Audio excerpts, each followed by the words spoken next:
존경하는 외신 기자 여러분, 오늘 간담회를 통해 대한민국이 마주하고 있는 여러 현안과 앞으로의 외교적 비전에 대해 말씀드릴 수 있게 되어 매우 뜻깊게 생각합니다. 외교에서도 우리 선도 캠프 슬로건처럼 압도적 새로움을 보여줄 수 있도록 하겠습니다.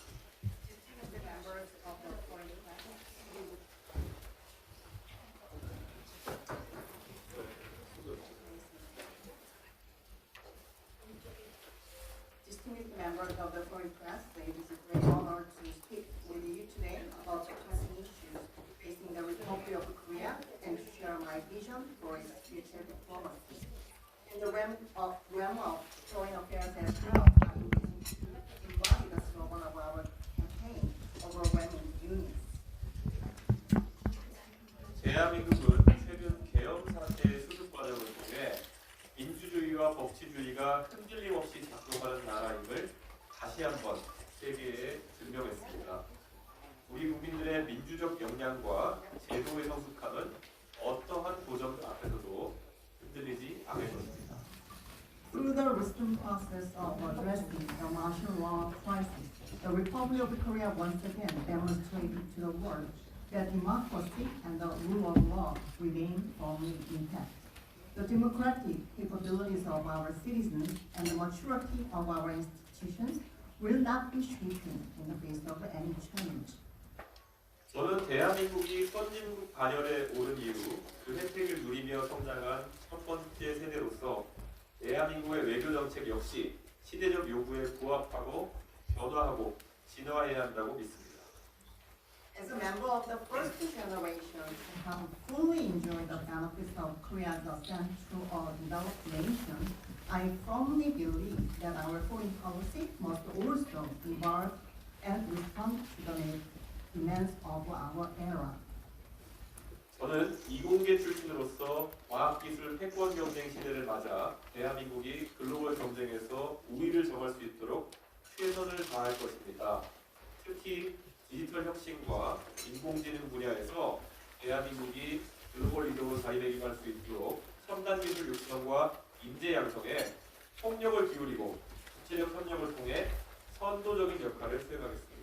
With my background in science and engineering, I am fully committed to ensuring that Korea secure a competitive edge in this era of technological supremacy.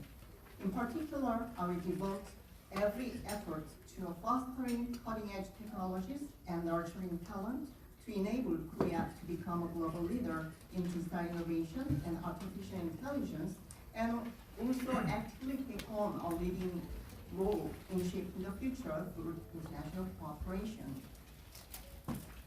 한미동맹은 대한민국 외교의 근간이며 한미일 3국 협력 또한 지역 안보와 경제 번영을 위한 필수적인 축입니다. The ROK-US alliance remains the cornerstone of our foreign policy, and trilateral cooperation among Korea, the United States, and Japan is also essential for regional security and economic prosperity. 그러나 최근 미국의 자국 우선주의 강화 움직임과 이에 따른 유럽 국가들의 연대 강화 현상을 주의 깊게 지켜보고 있습니다. At the same time, however, I'm closely monitoring the recent trend of intensified America-first policies and the corresponding efforts by European nations to strengthen their alliances.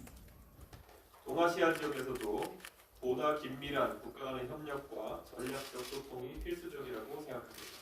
In that sense, I believe that closer cooperation and strategic communication are becoming increasingly crucial in East Asia as well.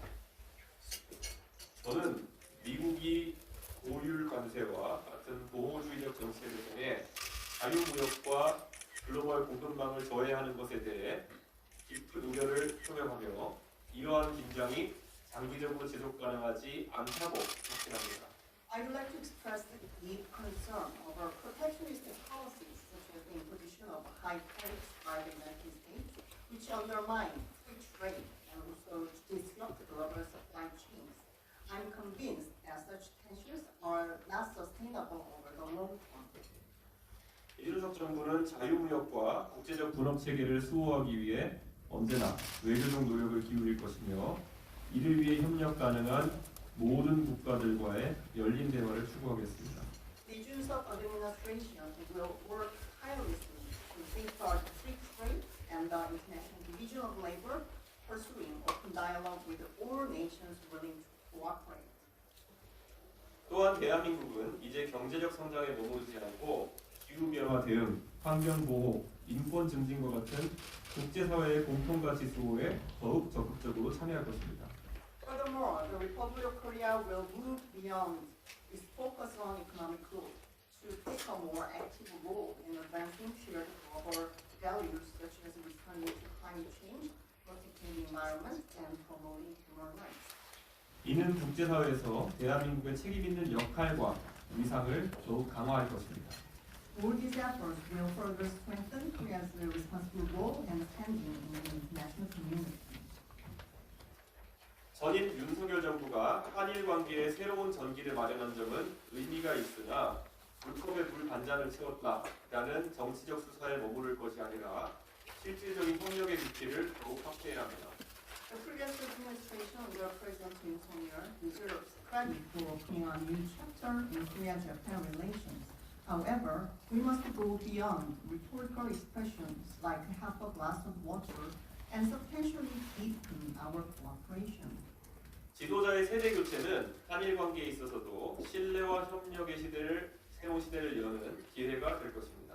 A generational change in leadership presents an opportunity to usher in a new era of trust and collaboration between Korea and Japan. 일본 정부가 역사 문제와 관련하여 긴장을 유발하는 언행을 자제하고 진정성 있는 협력의 의지를 보인다면 저는 새로운 차원의 한일 관계 발전을 주도적으로 추진하겠습니다. If the Japanese government refrains from actions and rhetoric that provoke tensions regarding historical issues and shows a sincere commitment to cooperation, I will take the initiative to advance Korea-Japan relations to a higher level. 대표적인 협력 분야로 우주 항공 기술을 제안하고자 합니다.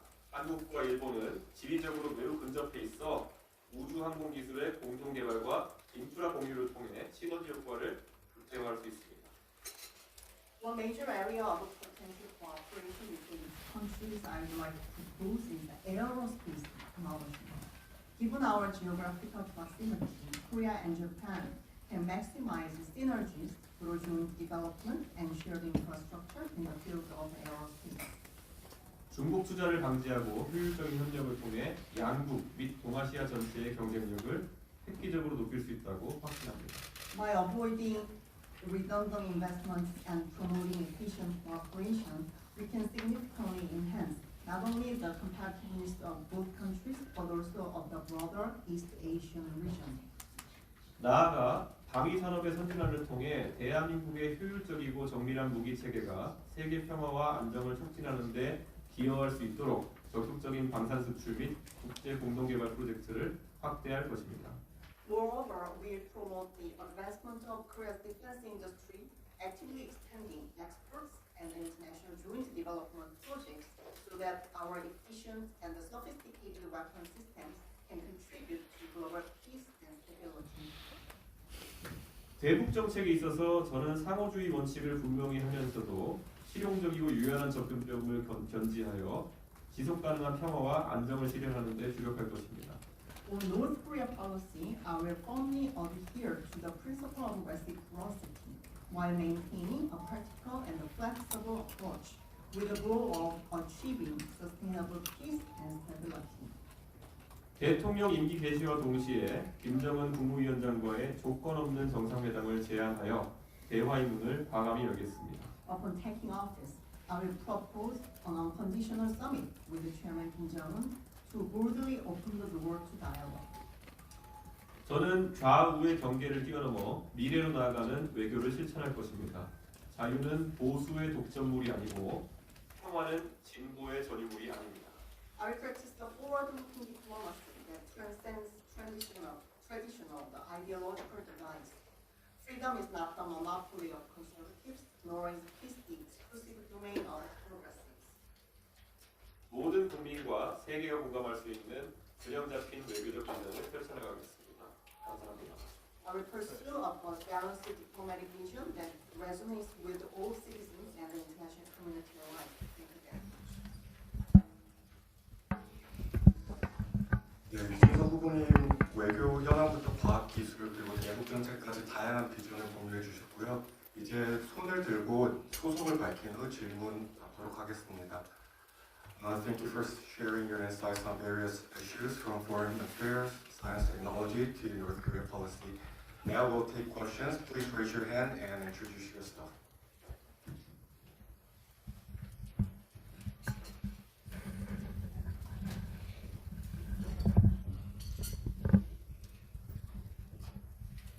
안녕하세요. 작년에 올해도 오셔서 정말 감사합니다. 산주시는 지금 사쿠라이노입니다. 지금 외교관 직접 연관성 없는데 대선 후보라면 작년 말에 윤석열 대통령께서 하셨던 내용이 어떻게 먹느냐는 이해할 수 없는 것 같습니다. 그런데 다른 대표도 하시고 윤 대통령 가까이서 보시는 이준석 후보는 처음에 대통령 봤을 때나 당을 떠났을 때 대통령 인상이 달라진 부분이 있는지, 그리고 왜 이렇게 개헌이라는 이런 긍실대나 긍가격을 사회에 주는 이런 짓을 했다고 분석하시는지, 그리고 지금 이런 상태에 보수의 정당이 옛날처럼 2030세 젊은 세대가 매력 느낄 수 있는 정당으로 다시 태어날 수 있다고 생각하십니까? 그렇게 가게 되는 거에 어떤 조건이 필요한다고 생각하십니까? 네, 감사합니다. I would like to thank you for joining us after joining us last year and this year as well. Then my sign from the Sankein Shinmun. My name is Sakura Ino. We are the head of the Sankein Shinmun Korea office. And then my question is related to the diplomacy, but you are running for the presidential election candidate, so I cannot avoid asking this question regarding the martial law declaration. You once served as the leader of the People Power Party, and then so you used to be close to the former president Yoon Suk-yeol. Then what do you feel about any difference in him before he just declared that martial law and after that event happened? And then what do you think motivated him to do that kind of big event? And then under the current circumstances, from the perspective of the youth in their 20s and 30s and the conservative camp, how can the camp make them think the conservatives still appealing to them? Then what should be the conditions to convince these young people to love the conservative party again? 예, 좋은 질문 감사하고요. 사실 계엄이라는 사태를 저도 살면서 처음 겪어봤습니다. 예, 그리고 대한민국의 젊은 세대 어느 누구나 처음 겪어봤을 겁니다. 그래서 제가 2달 전에 일본을 방문해서 이시바 총리님을 예방하고 제가 계엄에 대해서 설명드릴 때도 사실 일본의 많은 정치인들이 이 상황에 대해 가지고 왜 발생했는지, 그리고 이것밖에 길이 없었는지에 대해서 많이 물어보셨습니다. 근데 저는 우리 민주주의가 87년도에 현재 헌법으로 구축된 이후에 발견된 구조상의 결함이었다 이렇게 생각합니다. So thank you for asking me a question. That personally, for me, that was the first experience to go through this martial law situation, and for all the Korean young generations, this might have been the first experience. Then 2 months ago, I had a chance to visit the Prime Minister Ishiba, and then I had to explain to him that what made this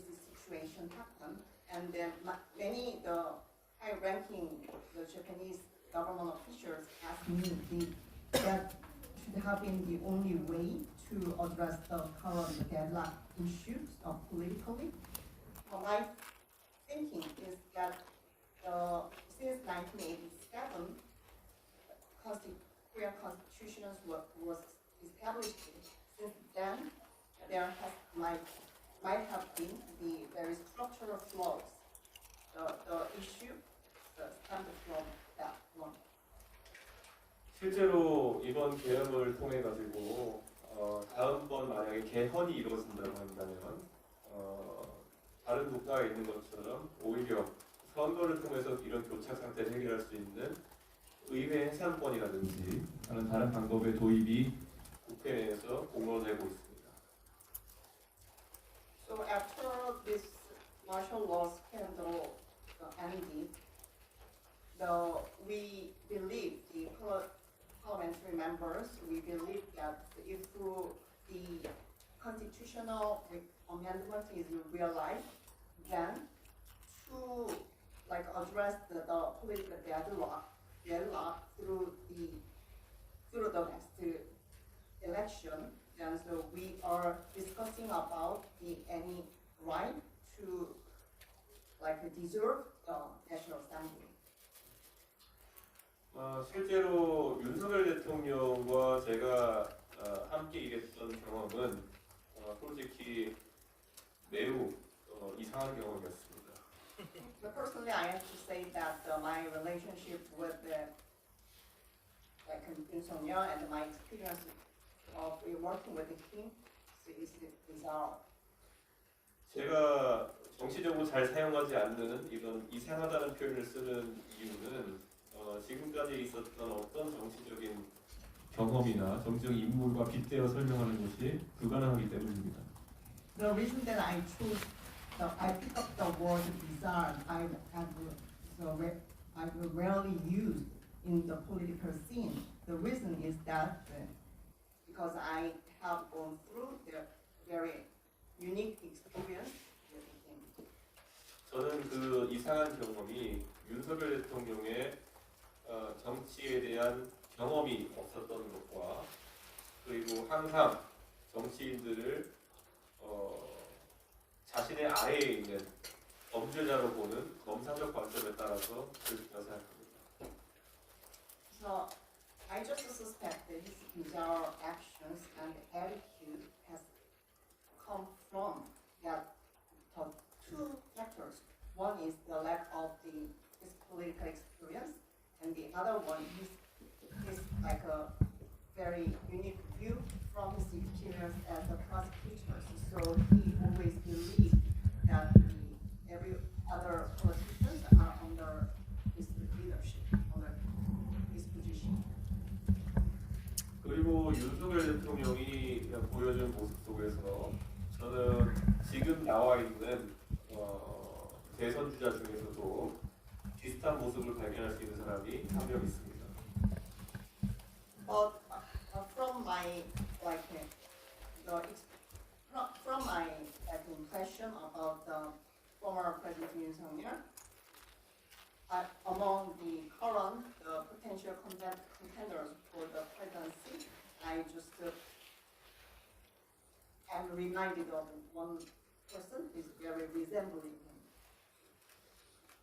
보수 정당이 젊은 세대의 지지를 과거처럼 빠르게 회복하기는 어려울 것으로 보입니다. 왜냐하면은 윤석열 대통령의 그런 이상한 선택은 대한민국의 사회 전반과 경제 전반에 너무 큰 충격을 안겨줬기 때문입니다. So I don't think the conservative camp would recover the trust and the expectation that they have enjoyed for a long time from the younger generation in Korea. This is because it's very baffling. The action by the former President Yoon Sung-yeol has brought a very consequential the results throughout the Korean society and the Korean economy as well. 그렇다고 해서 한국의 젊은 유권자들이 이번 대통령 선거에서 마냥 보수 세력을 외면하진 않을 것입니다. 왜냐하면은 항상 민주주의라는 것은 선거를 통해서 더 나은 선택을 뽑는 과정인데 윤석열 대통령의 그런 절대적인 과오와 현재 나와 있는 대선 주자 중에서 유력하다고 하는 주자들이 내세우는 비전 중에서 사실 유력하다고 하는 주자들이 내세우는 비전 중에 오히려 대한민국을 더 위험에 빠뜨릴 만한 요소도 있기 때문에 젊은 세대는 자신들의 미래를 놓고 아주 냉정한 판단을 할 것이라는 말씀을 드립니다. However, I'm not saying that the young generation just simply overlook the Conservative Party. This is because always the democracy is a process of selecting the better option. But we compare this absolute blunder of the former President Yoon Suk-yeol versus the visions proposed by very prospective contenders.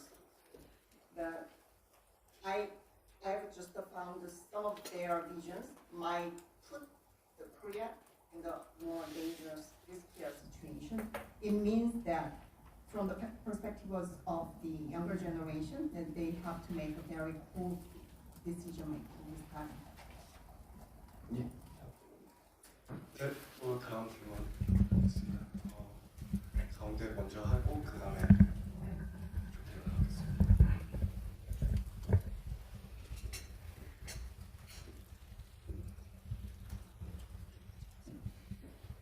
안녕하십니까. 여기기 신문 낙하가라고 합니다. 지금 한 가지만 여쭤보겠습니다. 그리고 지금 그 여의도에서는 그 빅데이터론이라는 그런 말이 많이 들었습니다. 그거에 대한 이준석 위원님께서 어떻게 생각하시는지, 그리고는 참여할 생각이 있으신지, 만약 위원님께서 중심으로 그런 모아는 그런 움직임이 어디 빅데이터론으로서 있다면은 좋다 하는 생각은 있으신지 물어보고 싶습니다. So I'm Samuel from the New Michigan. So we have heard about the big tent theory that is going around in Arido. So if that is offered, do you have any intention to join this move, or if you are at the center of this big tent, so will you be joining this movement? 이번 대통령 선거의 의미는 저는 보수와 진보의 대결이라고 보지 않습니다.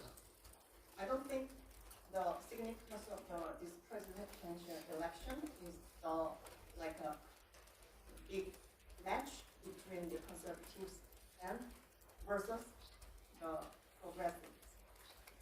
제 생각에 이번에 대한민국 국민은 과거와 미래 중에 선택해야 되는 그런 상황을 맞이했다 이렇게 봅니다. I believe with this election, the Korean citizens have faced the reality. They have to choose between the past and the future. 지난 대통령 선거에서 윤석열과 이재명이라는 두 분이 붙었는데 사실 그 대선 때부터 그 두 분이 보여준 것은 서로 감옥 보내기 위한 경쟁이었을 뿐입니다.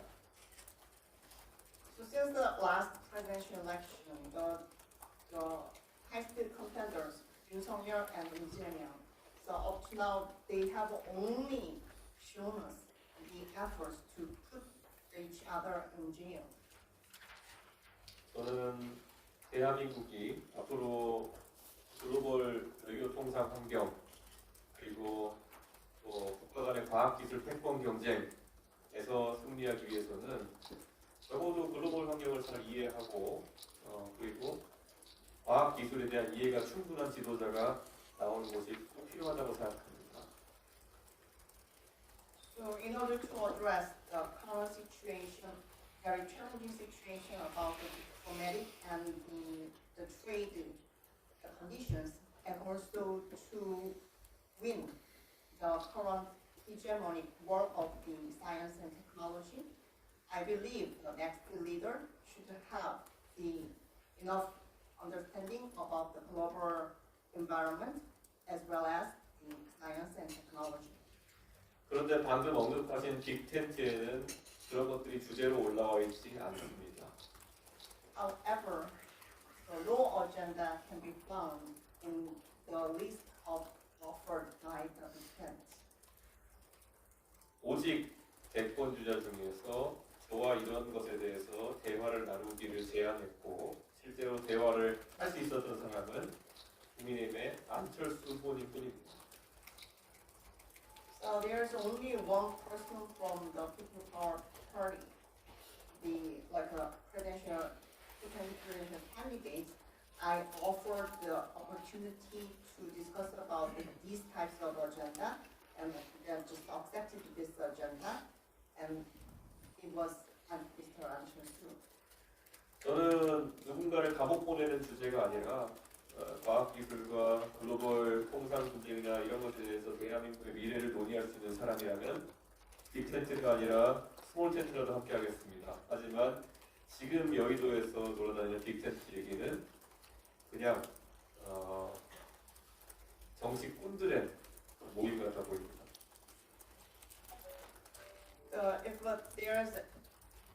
there's anyone that can just discuss about this like technological supremacy, how to win this war, and then how to address this very challenging trade issues. If there's anyone that I can join, like even it is a small tent. However, right now in Yeouido, among those who are talking about the big tent, I cannot find anyone that can do that.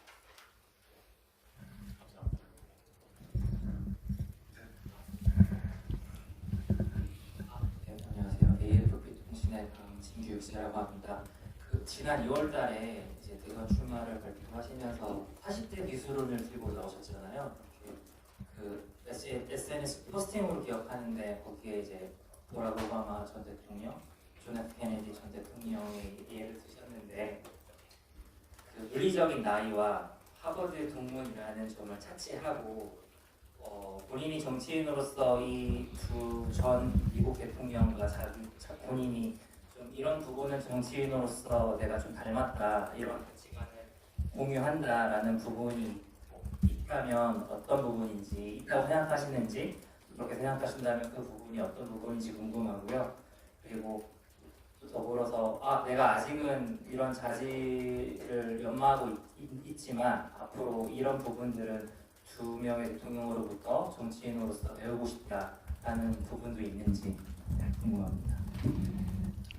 My name is Kang from AFP. When you declared your candidacy last February, and so you just emphasized that you are the youngest contender. You are 40s, and then so you just posted SNS, just signaling this message, and then you just posted Obama and John Kennedy as the examples. And then, so except for the age, and then your alumni of Harvard University, have you found anything very similar with these two figures, any characteristics or some common values with them? This was the first question. The second question is, so you are just, if you have found some capabilities that you have that are very similar to their characteristics, then, or have you found anything that you want to learn from these two, renowned figures? 저를 정치에 불러들인 것은 박근혜 전 대통령입니다. 하지만 제가 정치가 매력적일 수 있다는 것을 처음 느끼게 해준 사람은 제가 미국에서 유학하고 있을 때 보스턴에 있는 전당대회에서 연설했던 버락 오바마였습니다. So it was the former President Park Geun-hye who invited me to this political realm. However, it was Barack Obama who just inspired me to become a politician. That I saw him for the first time in the Boston Convention while I was attending my school at that time. 버락 오바마 그 당시 상원 의원 출마자는 존 케리 후보를 돕기 위해서 2004년 DNC에 나와가지고 많은 사람의 주목을 받았고 결국 존 케리를 대통령 만드는 데 실패했지만 그 다음 대통령 후보로 지목되어서 40대 대통령이 됩니다. So Barack Obama at that time, so he just he was engaged in helping John Kerry to become a president. So he was very active in the making speeches in DNC in 2004. At that time, he failed to making John Kerry to become a US president, but in the next following election, he was appointed as a presidential candidate as he made it through. 저도 사실 윤석열 대통령이나 박근혜 대통령을 만드는 과정에서 핵심적인 역할들을 했지만 그 두 분이 안타깝게 탄핵을 당하는 아픔을 겪은 바가 있습니다. 그래서 저는 그분들의 실패를 딛고 제가 이번에 도전해 볼 수 있는 충분한 기회가 되었다. 그리고 저에게는 그 역량이 있다는 확신을 하게 되었습니다. So I played a very important role in making Park Geun-hye and Yoon Suk-yeol as president at that time, but regrettably the two figures have been impeached. This is a very sorrow, painful experience for me. But overcoming these failures, I strongly believe that I now prepare to become a president. 버락 오바마 대통령이 그 연설에서 이야기했을 때 정말 깡마른 스키니 키드 with a funny name 이 만약에 거기다 흑인인데 대통령이 될 수 있다면 그게 정말 미국에 있어서 큰 변화일 것이다라고 얘기했던 게 기억납니다. So in that 2004 the speech, Barack Obama said that if this skinny with the funny man that becomes like a U.S. president, even he is American, then it will bring a significant change to the scene of the U.S. politics. 저는 대한민국에서 그냥 평범한 중산층 가정에서 태어나가지고 공부 열심히 하면은 충분히 성공할 수 있다는 걸 믿고 열심히 살아왔던 그런 제가 대통령에 도전할 수 있다는 것이 하나의 영광이고 만약 당선된다면 대한민국도 드디어 박정희의 딸이 아니어도 그리고 뭐 사시구수할 정도로 집에서 돈을 지원하지 않아도 그리고 뭐 훌륭한 정치 명문가의 지원을 받지 않더라도 대통령이 될 수 있는 진짜 민주주의가 이롭겠구나 라는 생각이 들 것이다 라는 기대를 합니다. So I'm just came from the middle class family because I don't always just believe that if I study hard then I will make a success. Then if my candidacy itself is my honor, and then if I were elected to become a president, it will just prove to everyone that even if the not daughter of the former president Park Geun-hye, or even if they just without any consistent support, financial support from the family to try the 9 times of the national legal test, or any without the support from the prominent family members, anyone can become a president. It will be a testament that the real democracy is realized in Korea. 오바마 대통령이 말 잘한다는 소리 들었는데 저도 평소에 그런 소리 좀 듣는 것 같습니다. Obama is known for his very eloquent speeches. I've heard myself with that kind of applause. 그리고 케네디 대통령은 멋진 말을 남겼던 기억이 있는 게 달에 가고 싶어 하는 이유는 그거 쉬워서가 아니라 어렵기 때문에 가고 싶어 하는 거다라는 말 남겼습니다. 대한민국에서도 저는 그런 대한민국의 과학기술 발전을 통해 가지고 정말 과학에서 태권 경쟁을 이기는 선도국가로 발전하길 바라고 그게 어려운 길임을 알고 있습니다. 그래서 한번 그것에 적합한 리더인 제가 도전해보고 있는데.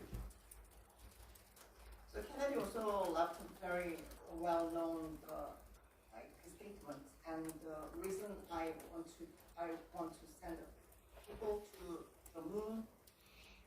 It is a journey. It would not be easy. It would be very challenging. In the same sense,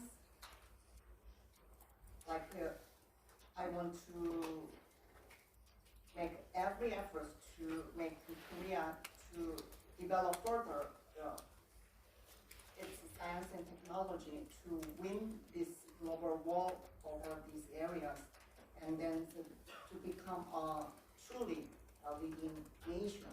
So this journey also would be very difficult. So I'd like to challenge it, and I believe that I'm the right person for that journey.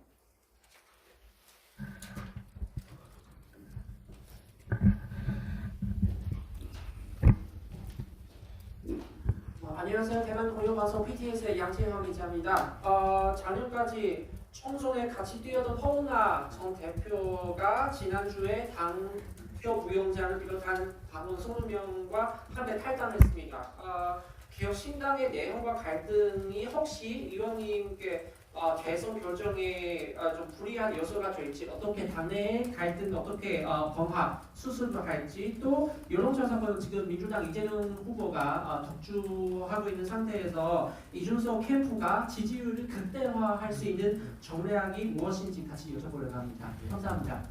So I'm Yang Jiang from the PTC. So your party leader, the Hona, in the left party with other 30 staff, and then this might have the negative impact on your the candidacy and your efforts. So how do you really just address the current situation, and then the claiming that Lee Jae-myung is just a clear-cut front runner, and how can you maximize your possibility to become the potential contender in this race? 정당 내에서 우리가 갈등이 있을 때 여러 가지 방법으로 해결하려고 합니다. 그런데 방금 말씀하신 결국에 30명의 당원들이 이탈했다고 하는데 오늘부로 개혁신당에는 7만 8천 명 정도의 당원이 있습니다. 그래서 이것이 언론에서 대서특필하는 것처럼 어떤 분열 상황이 존재한다기보다는 아주 극소수의 불만을 가진 인사가 있다 이렇게 말씀드립니다. So there are the multiple ways to resolve the conflict within one party, and then so you mentioned about the 30 party members that left the party with Paul, but still our total number of the party members 78,000. It means that even though the media is splashing about this this event as a big event, that we are as if it is a big division within our party, but those who left with her is only a small part of our party membership. 그리고 결국 이재명 후보와의 지지율 격차라는 것은 충분히 극복이 가능한 상황이다 이렇게 보고 그 이유는 결국 대한민국 국민들이 아까 말했던 것처럼 이번 선거에서 항상 위기감을 느끼고 있기 때문입니다. 외신 기자분들께서 아시는지 모르겠지만 이재명 대표가 얼마 전까지 본인의 복지 비용을 들 수 있는 방법 중에 하나로 엔비디아와 같은 테크 자이언트를 만들어가지고 30% 지분을 국가가 가져가지고 배당으로 그 비용을 충당하겠다는 황당한 이야기를 한 적이 있습니다. 도대체 어디서부터 지적해야 될지 모를 정도로 황당한 이야기인데 이런 것들을 보면서 굉장히 당황스러운 느낌이었을 겁니다. 그리고 그 잘못을 또 시인하지 않고 결국은 아마 양 기자님께서 굉장히 익숙하실 과거에 TSMC도 그런 적이 있다는 식으로 내용을 호도하는 사람들도 일부 민주당에 있었습니다. 근데 정확히 완전 사례가 다르고 이런 상황에서 국민들에게 잘못된 방향을 제시하는 지도자는 TV 토론들을 통해서 검증되고 그리고 또 지지율이 내려갈 수밖에 없다라는 말씀드립니다.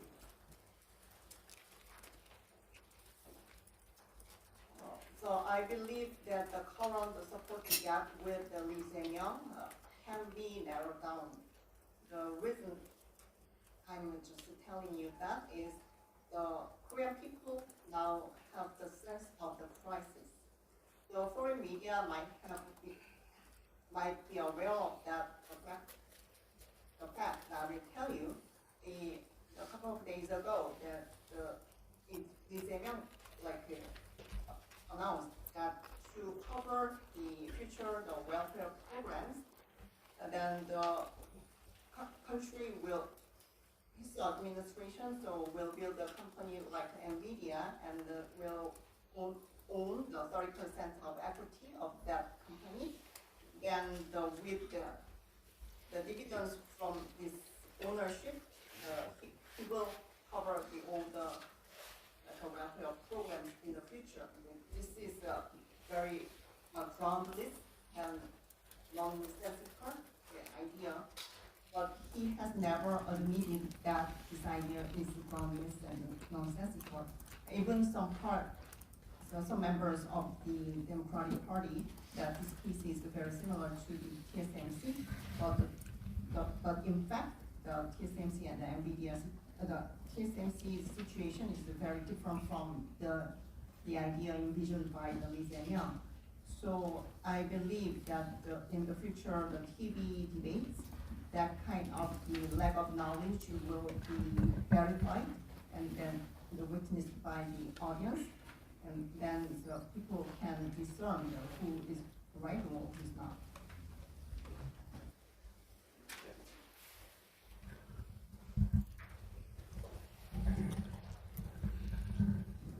Thank you for your time. Russian News Agency TASS. My first question will be connected to Russia. Given all the negotiations between the Trump administration and Russia, it is said that the United States could lift sanctions against Russia.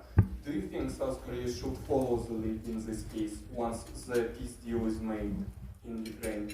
And what is your overall opinion on the relations with Russia? And do you think Korean companies will return to the Russian market after the conflict is settled down? 지금 저는 타스통신에서 왔습니다. 그래서 저는 지금 러시아와 지금 트럼프 간의 관계에 대해서 좀 여쭤보고 싶은 건데요. 만약에 평화 협정이 체결된다고 하면은 현재의 제재, 트럼프 대통령이 현재 러시아에 대해서 한 번은 그 제재를 거둘 것이라고 얘기를 했는데, 그거에 대해서 전반적으로 지금 돌아가는 미국과 러시아의 상황에 대해서 어떤 변화를 갖고 계신지가 궁금하고, 만약에 이 평화 협정이 체결이 될 경우에 지금 그 러시아에서 우크라이나전 이후에 영업을 못하고 있는 한국 기업들이 다시 러시아로 돌아갈 수 있다고 생각하시는지, 예상하시는지. 제가 국민의힘 당대표였던 시절에 우크라이나에서의 전쟁이 발발한 이후 직후에 방문했던 적이 있습니다. So when was I just working as the leader of the PPP, I had a chance to visit Ukraine. 제가 우크라이나를 꼭 방문해야겠다고 생각했던 이유는 대한민국의 보수 정당의 대표로서 과거 공격을 받은 위치에 있었던 대한민국에 대해 가지고 우크라이나가 그 당시에 공격을 받았던 위치에 있던 상황을 파악했기 때문에 동질감을 좀 느꼈기 때문이었습니다. Just what motivated me to visiting the Ukraine at that time. I just found the Ukraine situation is very similar to Korean situation. So it is vulnerable to the invasion by foreign country. We are the same. We were the same situation. So from the perspective of the leader of the conservative camp. 제가 우크라이나만 방문하고 러시아는 방문하지 않아서 그런지 모르겠지만 그 당시에 우크라이나에서 전쟁이 촉발된 것에 대해 가지고 저는 사실 그 사유를 납득하기 어려웠던 측면이 있습니다. At that time, I did not visit Russia. That might be a reason for me to think this way. Then, after visiting Ukraine, I did not understand what just brought this war to actually break out. 저는 우크라이나와 러시아의 어떤 시민도 더 이상 전쟁의 고통 속에 살아가서 안 된다는 생각을 하고 있습니다. I strongly believe that any more residents, either from Ukraine or Russia, will suffer from this type of war situation. 우크라이나와 러시아가 평화협정에 동의하는 상황이 발생한다면 그것을 적극 지지하며 하지만 러시아의 우리 기업들이 복귀해서 비즈니스를 하는지의 여부는 말 그대로 우리 기업들이 이런 불안정한 상황이 돼가지고 완전히 해소되었다는 느낌을 갖는 것이 굉장히 중요할 것입니다. So if any peace deal is closed, then I would like to extend my full support to that kind of peace deal. However, regarding your second question, then is there any possibility that the Korean companies would return to Russia? It heavily depends on their understanding how much instability has been reserved in Russia. 지금까지 대한민국은 러시아에서 많은 사업을 진행해 왔고 그리고 그런 기회들을 아직도 중요하게 생각하고 있습니다. So many Korean businesses have done business in Russia, and then so still they believe that Russia is a very valuable place to do business with. 저 개인적으로도 그런 러시아와의 여러 가지 기회를 보기 위해서 2018년도에 제가 모스크바에서 블라디보스토크까지 시베리아 횡단 열차 타본 적도 있습니다. So to personally watch what is happening in Russia in 2018, I just rode the Continental, crossing the train, linking from Moscow to Vladivostok. 앞으로도 저는 전쟁만 마무리된다면 러시아와의 협력은 충분히 가능하다라는 생각하고 다만 전쟁에 대한 종전 협상이나 이런 것이 장기화될 우려가 있는 것도 사실입니다. 한국 전쟁에서도 실질적인 휴전 협상이 몇 년에 걸쳐서 이루어졌던 적이 있습니다. So if the current Ukraine and Russia war is closed, then I personally will have the intention to actively pursue the good relationship with Russia. However, I also see the possibility that this negotiation over the end of the war will take more time. So, as seen in the Korean War, it took us a couple of years to finally close the deal. 하지만 제가 처음에 말했던 것처럼 이 상황에서 공격을 한 쪽이 러시아라는 인식이 저에게는 아직까지 있기 때문에 이 부분에 대해서는 러시아가 프로마 협정을 맺는 과정 중에서 최대한 그것을 반영해서 영토의 경계선이나 이런 것에 있어서 조금은 더 이해하는 차원에서 협상을 했으면 좋겠다 그런 생각입니다. However, still I believe the party and that invaded Ukraine is Russia. So from that perspective, I hope that Russia would be more generous in defining a territorial boundary with the Ukraine.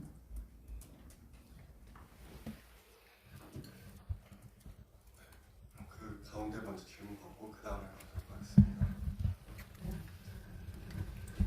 네, 센투데이 김시영 기자입니다. 이준석 후보님이 항상 지금 말씀하시는 게 보수 진보로 나누는 정치를 더 이상 하지 말아야 되고 지금 내세우는 정책도 굉장히 나누지 않고 새로운 정당, 새로운 느낌으로 이루고 계시는데 혹시 그 이재명 후보가 그 승리를 방지할 수 있는 선에서 그 단일화를 생각을 하시고 계시는지 만약에 그런 상황이 와서 이준석 국회의원님께서 이제 뭐 단일화를 하면 어느 정도 그 이재명의 승리를 방지할 수 있다라고 하시면 단일화하실 생각이 있으신지 또 이제 최근 리얼미터 3자 대결이죠. 그 안철수하고 이재명 후보랑 이준석 국회의원님 3자 했을 때 안철수 후보가 이제 이준석 후보님보다는 좀 앞서는 그런 보였습니다. 근데 정책도 비슷하시고 일단 뭐죠 이제 과학 정책이라든지 기술 정책 그런 게 비슷한 면이 많다 보니 또 이제 나이가 어린 것을 빼고 좀 이제 특별화할 수 있는 차별화할 수 있는 그런 정책이 있으신지 궁금합니다. I'm from the SCE today. My name is Kim Young. Yes, I fully understand. You want to reform the current framework between the conservative versus the progressive, and then so you want to create a very new type of the political party, and then so you pursue realize the newness in every sense of the areas, and then if you are convinced that if you align with the other conservative members to really counter Lee Jae-myung, then do you have any intention to join the group? That was the first question, and the second one is that according to the polls conducted by the Real-Meter, they just surveyed the support rate among Anchulsu, Lee Jae-myung, Lee Jun-seok. The Anchulsu's support rate is a little bit higher than yours, and then so I believe that your the science and technology policies are very similar. So except for the age gap, do you have any other differentiator, any point in your policy?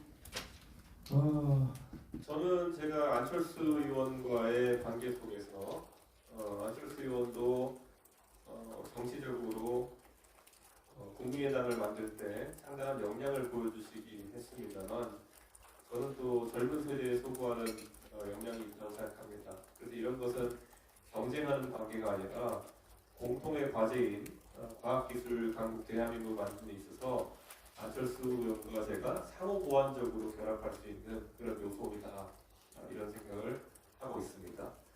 그리고 제가 아까 앞선 질문에서 빅 텐트가 아니라 스몰 텐트라도 뜻이 맞는 사람과는 하겠다라는 말씀드렸습니다.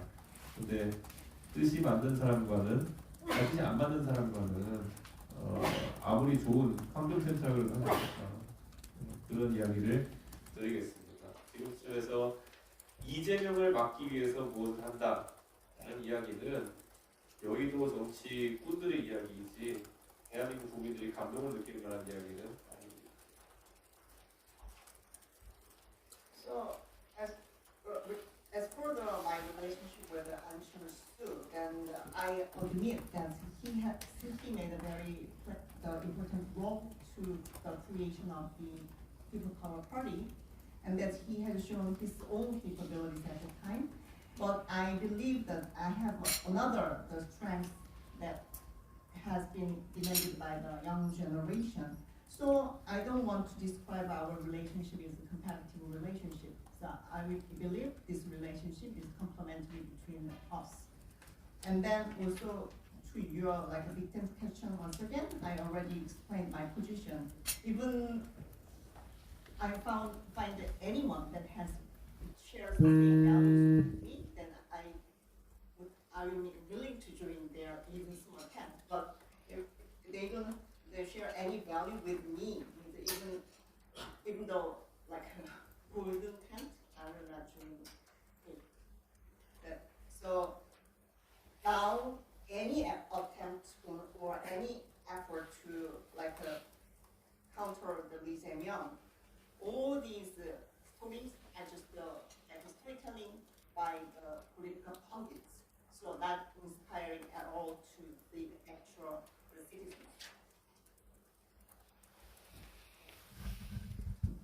네, 가운데 진행하겠습니다. 네, 안녕하세요. 윤영입니다. 정치꾼처럼 안 하려고 하신다고 그래서 이제 얼마 전에 그동안 준스톤 이어원이라는 영화가 있었죠. 여기 대부분 모르실지도 모르겠는데 그 별로 이렇게 그 유행을 안 한 것 같아요. 홍보용으로 만든 게 아니라는 거 제가 보고 알았거든요. 그 중에 당 대표가 끝났다고 할까 축출된 다음에 춘천에서 학생들 공부하는 거 돕는 것도 하고 그런 장면은 되게 좀 신선하게 다가오긴 했습니다. 근데 많은 분들이 모르시는 것 같아요, 그런 것들을.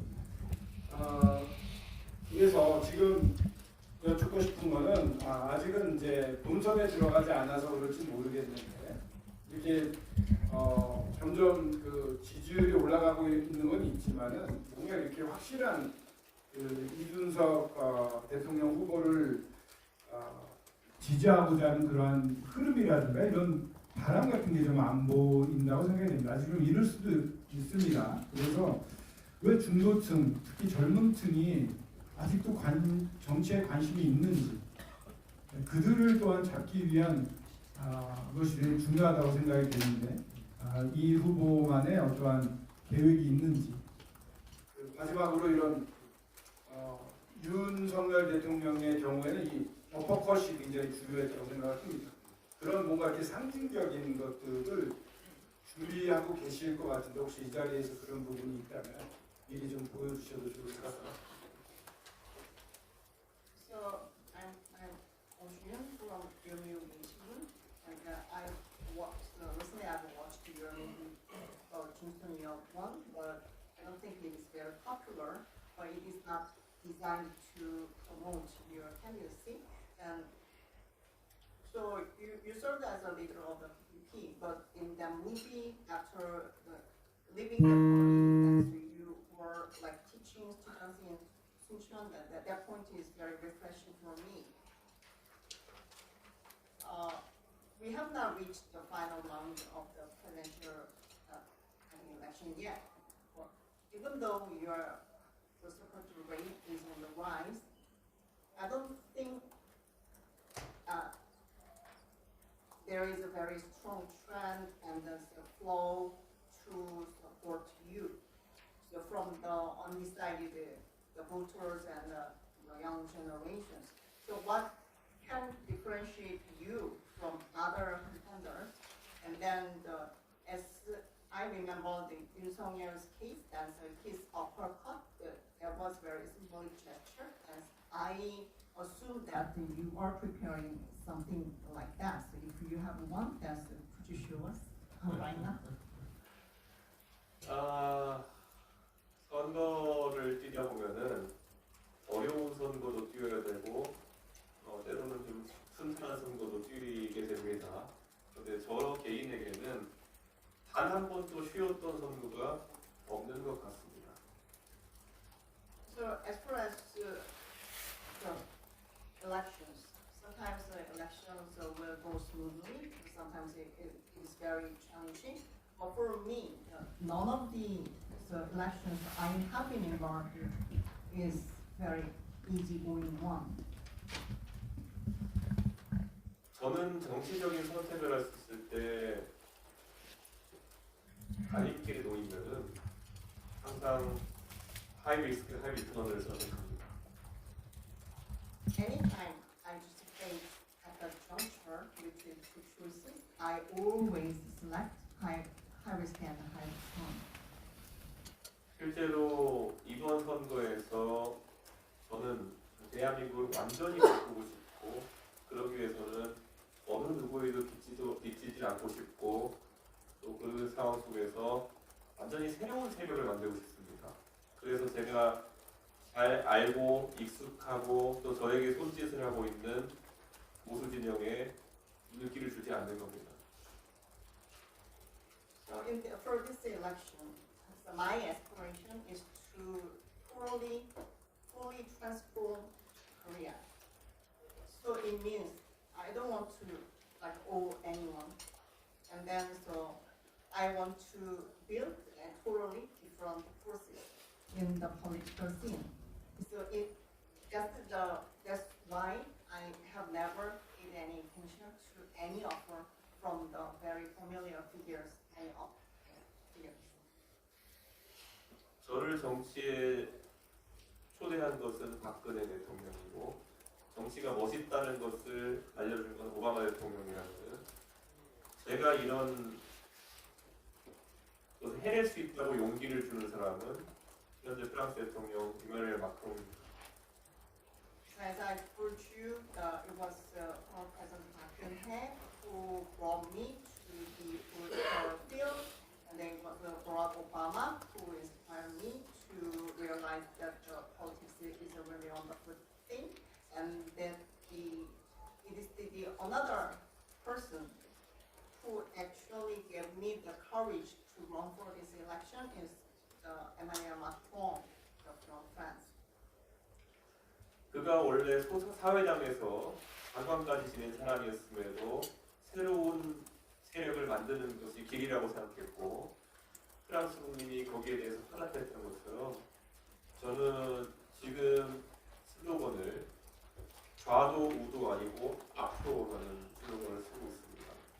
대한민국 국민들이 좌도 우도 아니고 앞으로 가는 것이 중요하다는 이 슬로건에 동의할 때 저는 프랑스에서 했던 일을 대한민국 국민들이 못할 거라고 생각하지 않습니다. So although Mr. Macron served as the minister of the social party, then he also believed that he had to form a very new political party. And so the French citizens just accepted this new movement and his campaign. And my party's slogan is either left nor right, just move forward. If the Korean citizens could be convinced my intention, then so we will realize the real change. 제가 36살 때 국민의힘의 당대표가 됐을 때 어떤 사람이 저한테 일본의 정치 방송에서 제 얘기를 다루는 것을 캡처해서 보내준 적이 있습니다.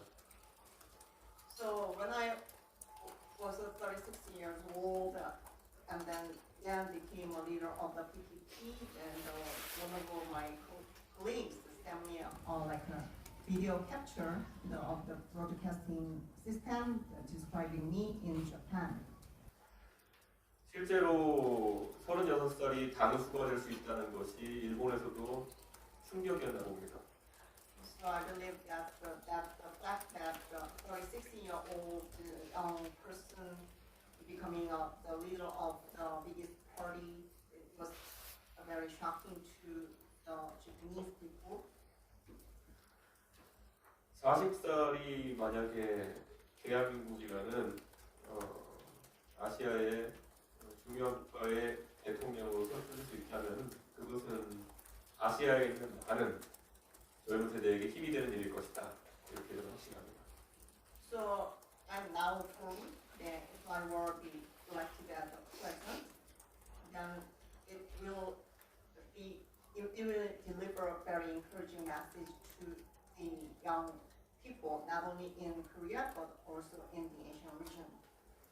마크론 대통령이 보내준 바톤을 제가 받아서 여기서 한국에서 뜻을 이루고 앞으로 아시아의 다른 나라에서도 젊은 세대들이 치고 나가는 계기가 되기를 바랍니다. So Macron's win of the presidency gave me the energy to run for the presidency. Then if I'm elected, I'd like to hand over this energy to the younger politicians in other Asian countries. 그리고 홍 기자님 말씀하신 액션은 제가 유세차가 만들어지면 보여드리도록 하겠습니다. And then so symbolic actions you asked for me, and so our team so has to prepare something that I will show you.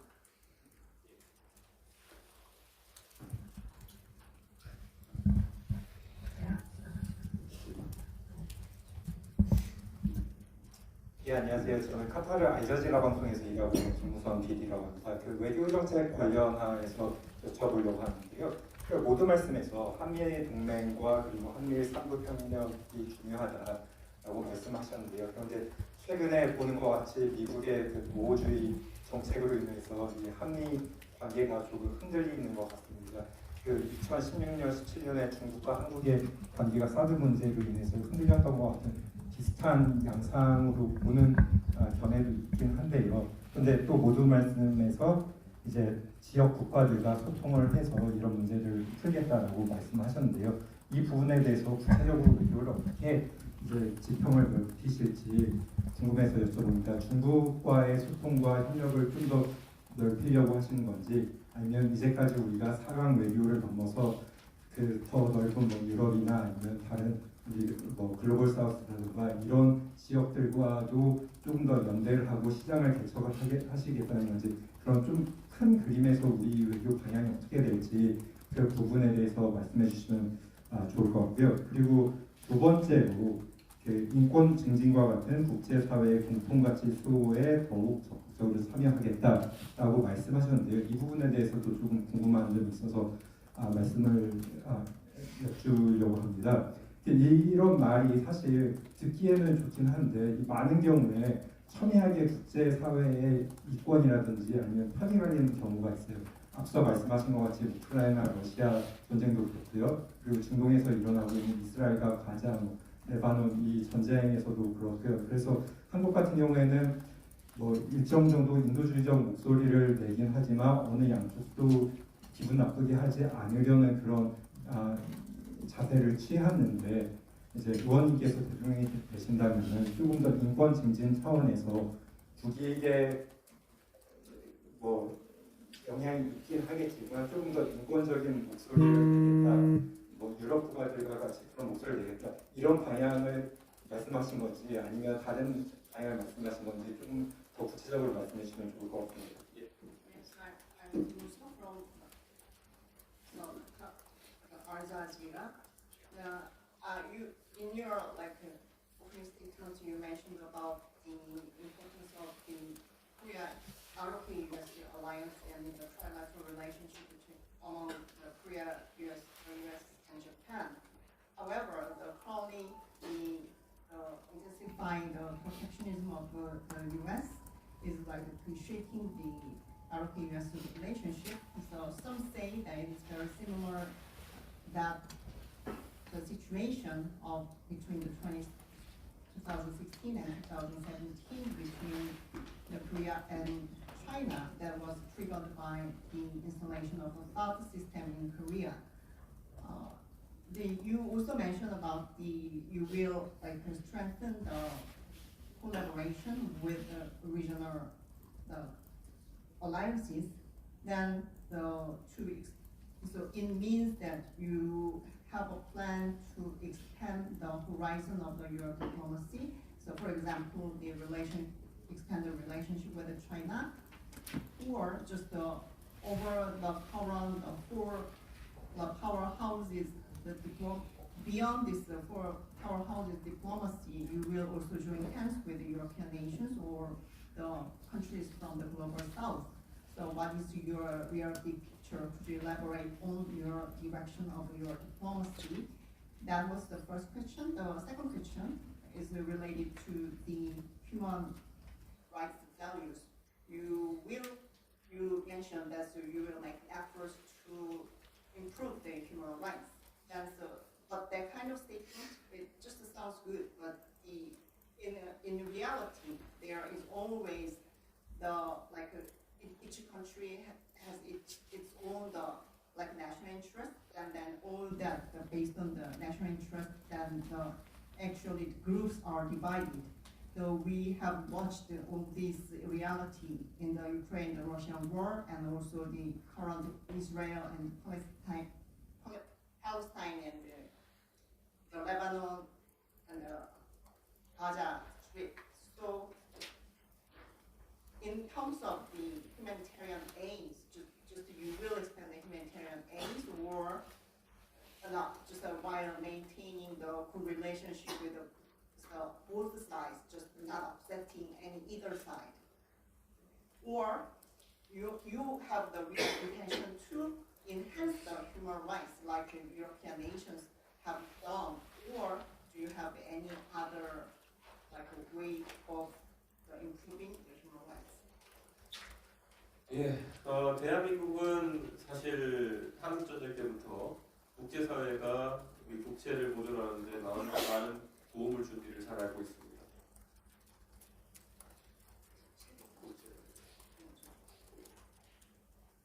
So the Republic of Korea well understands that since the Korean War, many foreign countries have made great efforts to extend their support to allow us to protect ourselves and our sovereign bonds. 실제로 저는 지금까지의 대한민국의 정치인들과는 좀 I'm actually different from the politicians, typical politicians you have watched until now. 2019년에 제가 홍콩 민주화운동 시위에 직접 목적으로 참여했을 당시에 저는 그때 중국이 불편해할 만한 이야기들을 많이 했습니다. Actually, in 2019, there was a democratization demonstration in Hong Kong. I actually joined that scene as an observer. I made comments that would be that favorable to from the perspective of China. 제가 홍콩에 갔을 때 홍콩 시민들은 광주 민주화운동을 상징하는 노래 임을 위한 행진곡을 광동어로 부르고 있었습니다. So when I visited Hong Kong, the citizens of Hong Kong, they were singing the song. Actually, the song was sung here. The Gwangju military, Gwangju democratic movement.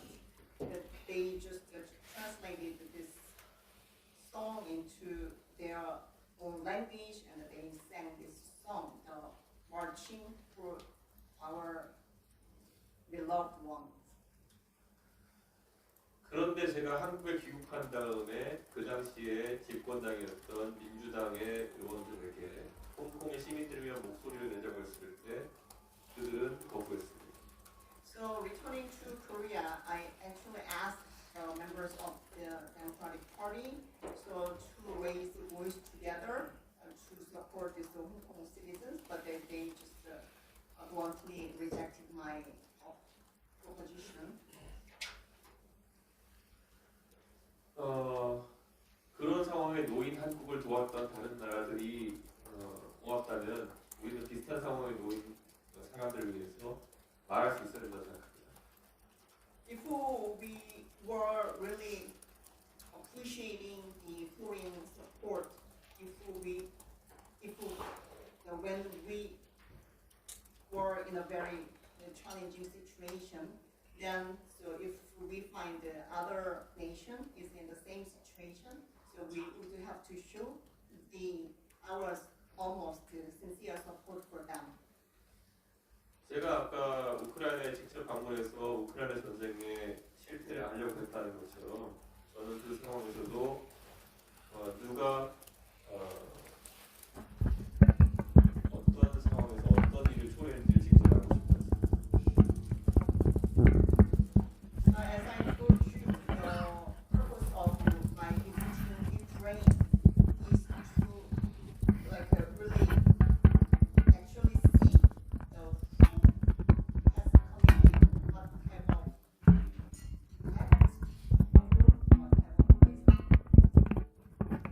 저는 앞으로도 국제사회의 많은 문제들에 대해 가지고 명쾌한 대한민국의 입장을 낼 것을 주문할 것입니다.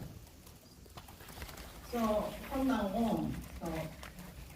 on any of the international important issues, I will always ask Korea to raise the very clear position to that issue. 우리가 보통 대한민국이 지금까지 그런 걸 하지 않았던 것은 국익이라는 아주 모호한 가치 때문이었습니다. So the reason that the ROK has never done this type of the act is for the sake of the national interest, which is still very vague concept. 저는 우리의 진정한 국익이라는 것은 오히려 가치에 맞는 외교를 지속해 나갈 때 더 큰 것을 얻을 수 있다는 생각입니다. I believe that so if we really pursue to realize and gain the national interest, it will only be realized when we pursue the real values we highly respect. 광주 민주화 운동을 굉장히 중요한 정치적 아젠다로 활용하면서 정작 홍콩 민주화 운동에 대해서는 중국에 대해서 불편하지 않게 하기 위해서 한마디도 하지 못하는 그런 한국 민주당식의 정치로는 어떤 국제사회에서의 지지도 얻을 수 없을 겁니다. Even though the Democratic Party has always used the value of the Gwangju democratization movement as a means of promoting their values, but to the Hong Kong democratization demonstration, they have not shown any support in order not to make China be upset with our act. This type of the Democratic Party's attitude will never win the real support from the international community.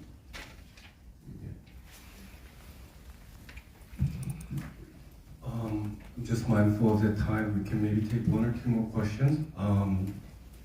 지금 시간 관계상 저희가 질문 1개에서 2개 정도 더 받을 예정이어서 질문 있으신 기자분 손 들고 해주시기 바랍니다.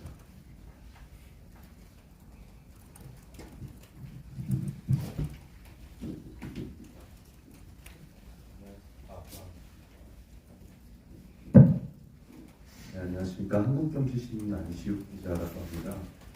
지난 22대 총선 화성을에서 경탄 모델로 이렇게 또 승리를 하셨는데요. 당시 1위를 달리던 민주당 후보랑 30%의 격차를 뒤집고 끝내 당선되셨습니다. 마침 최근 여론조사에 따르면 3자 구도에서 지금 이재명 더불어민주당 후보와의 차이가 딱 비슷한 정도인데요. 지난 총선 승리 과정에서 동탄 모델의 성공 이유가 뭔지, 혹시 이번 대선에서도 비슷한 전략을 먹힐지 어떻게 판단하시는지 여쭙고 싶습니다. I'm Anshu from the Korea Economic Daily. In the 20th general election, so you were elected. You won the Hwasong-gu. You won the election in Hwasong-gu in Bhutan, and then at that time, in the initial polls, there was a 30% gap with the candidate from the Democratic Party, but at the last time that you turned the whole situation around, you finally won the election. So at the currently the three-way race, the polls shows that the percentage of gap between you and Lee Jae-myung, and so what do you think is the reason for you for winning the Dongtan election, and then so do you have a plan to apply the similar strategy this time as well? 선거는 절대 오만하면 안 된다라는 것이 첫째 원칙입니다. 그래서 그 당시에 민주당의 이재명 대표는 본인의 측근에 해당하는 인사를 가장 민주당이 우세하다고 생각하는 화성을 지역에 내려보냈던 것이겠죠. So that Dongtan election demonstrated that in any election, nobody should be arrogant.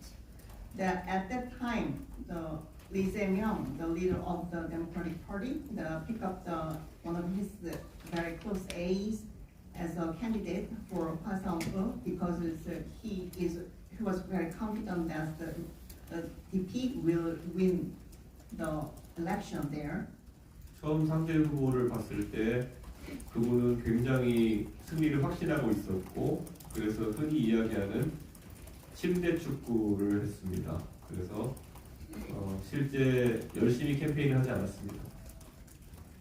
So when I just saw my opponent from the DP, that he was very confident of his winning, that he just is playing very easily with the match with me. So he did not work hard.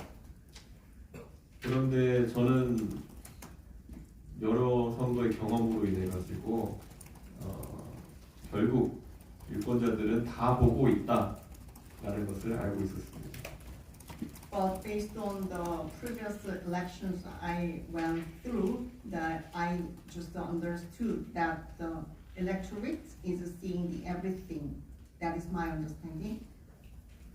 그리고 정말 그 마지막까지 마음을 정하지 못한 20%의 undecided, 그러니까 결정하지 않았던 유권자가 마지막 4일이라는 시간 동안에 저에게 몰표를 던져줬습니다. And then there was the 20% of the undecided swing voters. So for the last 4 days, they gave the whole 20% to me. 지금 아마 기자님이 언급하신 조사에서도 약 20% 정도의 무응답층이 있을 겁니다. 그들이 지금 대한민국의 미래를 위해서 세심하게 지켜보고 있다는 생각을 하고 있습니다.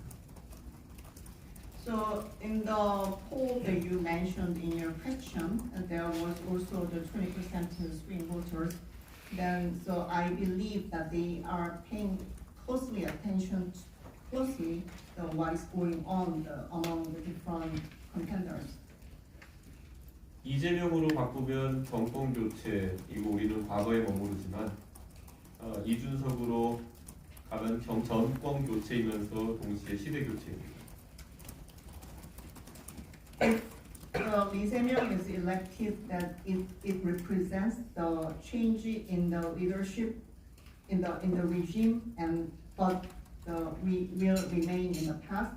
But if I were elected, that it represents both the change in the regime and also the generational change. 네, 또 질문 있으신 기자분 계시면 손 들어주시기 바랍니다. If you have any question, please raise your hand.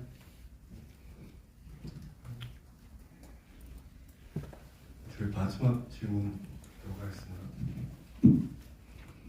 안녕하세요. 원인투데이 정병훈 기자라고 합니다. 지금 그 보수정당 대선 후보들 사이에서 사형제에 관한 얘기가 많이 나오는데, 예를 들면 사형제 부활론도 있고 사형제 대신에 가석방어는 복귀형을 도입하자 이런 말들도 나오는데, 그 이준석 후보의 사형제에 대한 입장이 궁금합니다.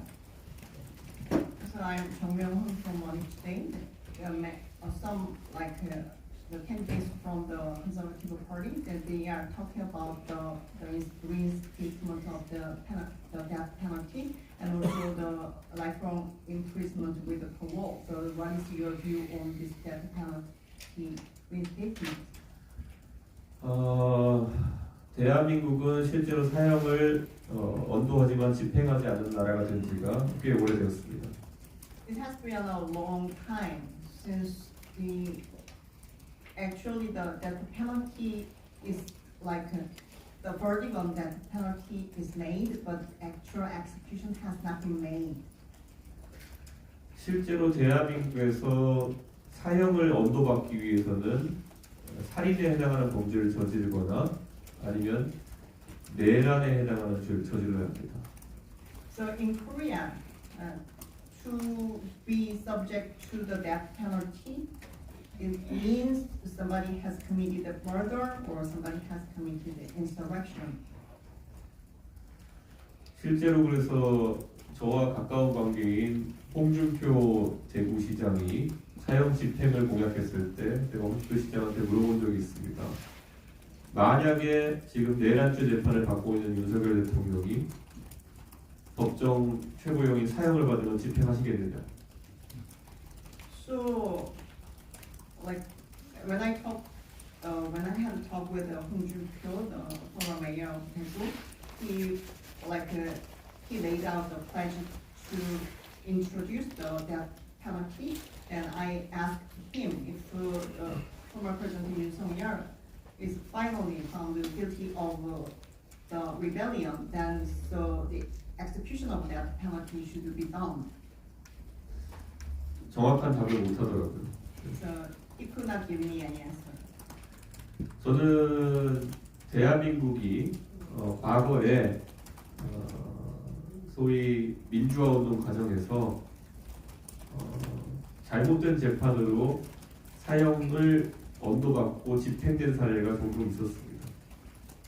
So as far as I understand it, in the ROK in the past, during the democratization movement, some of the people who were involved in this campaign, they were wrongfully accused of the death sentence, and the execution has happened.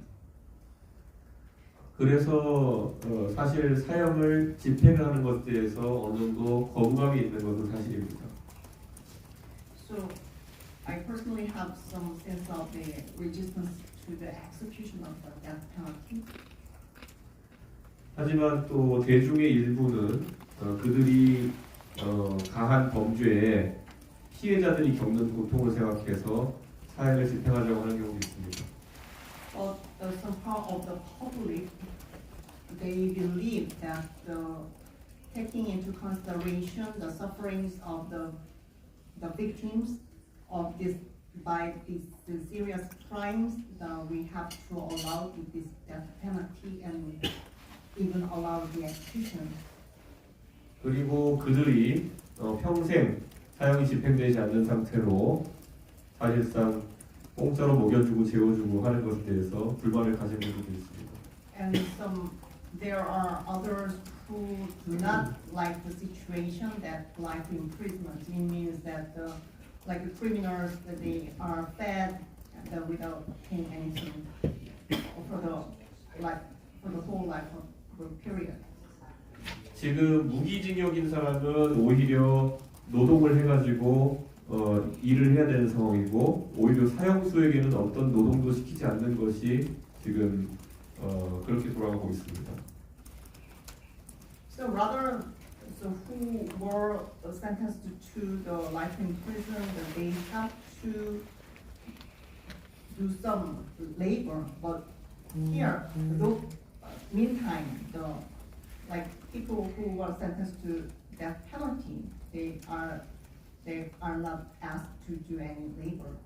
그래서 종합하자면 저는 사형의 집행에 대해서는 현재처럼 집행을 유예하는 방식으로 가되 저는 이 사형을 집행받은 사람들이 무의도식하는 것처럼 비춰지는 상황에 대해서는 좀 개선이 필요하다. 이분들도 징역에 준하는 노력은 해야 되지 않을까 생각합니다. So in summary, my position is that as for the execution of death penalty, I believe that still the execution should be deferred. However, I don't want to see anymore those criminals who were sentenced to death penalty just that they have been fed without any labor. So this system should be like changed, reformed. 정말 더 솔직하게 말하면은 프랑스 영화 빠삐용처럼 우리 바다의 섬에 가둬놨으면 좋겠습니다. So to be more frankly speaking, that I'd like to put them on island jail, so which we can see in the movie Papillon. 네, 사용자에서 그 정도 생각입니다. 네. This is my opinion about the death penalty. 혹시 마지막 질문하실 분 계실까요? Is there anyone who would like to ask the final question? Now we have you. 마지막 질문 2개 받고